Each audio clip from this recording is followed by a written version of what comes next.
Şükrü ya.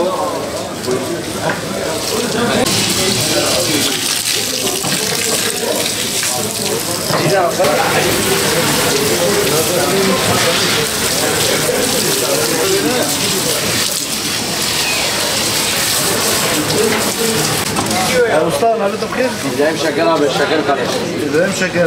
Limon şu anda elim mi? Sezonu mu geçti? Sezonu geçti zaten bu yeni atladı. Değil mi? Olan da bize bu. Hadi bak.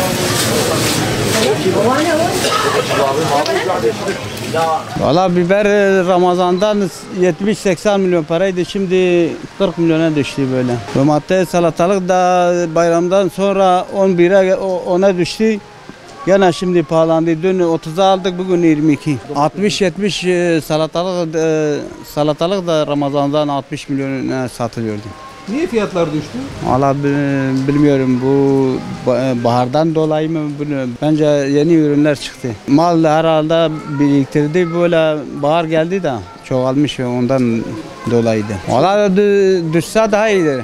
Millet fakir fukaradır, alsalar daha iyidir mesela. Burası Ali Taşo Pazarı. Eskilerden olan bir yerdir. Çok güzel bir yerdir bir de. Sürekli fiyatlar uygun, marketlere göre her yeri fiyatlar uygundur. Şu an marul tanesi 10 lira, 30-40 liradan 10 liraya gelmiş. Limon fiyatları 10 lirayken 15 lirayken şu an 50 liraya uçmuş tabii. En çok artan şu an limondur. Domates 25 lira, salatalık 30 lira, biber 40 lira, patlıcan 30 lira. Marul 10 lira, yeşillikler 5 lira. Ramazan'da fiyatlar çok yüksekti. Sebebi mal az olduğu için yüksekti. Bu zamanlarda şu an mal arttıkça, ihracat olmadıkça mal düşüşü oluyor.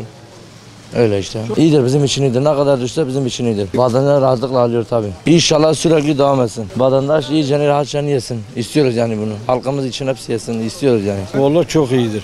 Ne kadar düşüş olsa o kadar iyidir vatandaş için. Şimdi eskide birkaç gün sonra önceden 1 kilo, Ramazan'dan önce diyelim. Ramazan'da 1 kilo alacağımıza şimdi 5 kilo alıyoruz. Yani bayağı düşüş oldu. Hemen yarı yarıya. Yarı yarıya düşüş olmuş. Çok güzel yani. Aynen isteyince düşüyor. Her şey insanın elinde olan bir şeydir. Düşüş de insanın elindedir. Kalkış da insanın elindedir. Bunun fiyatı 50 de yapabilirsin, 20 de yapabilirsin. Ola düşüşten yanayız. Yani marketlere göre burası çok güzel. Burası çok uygundur. Aynen biz de gelip buralarda alışverişimizi yapıyoruz.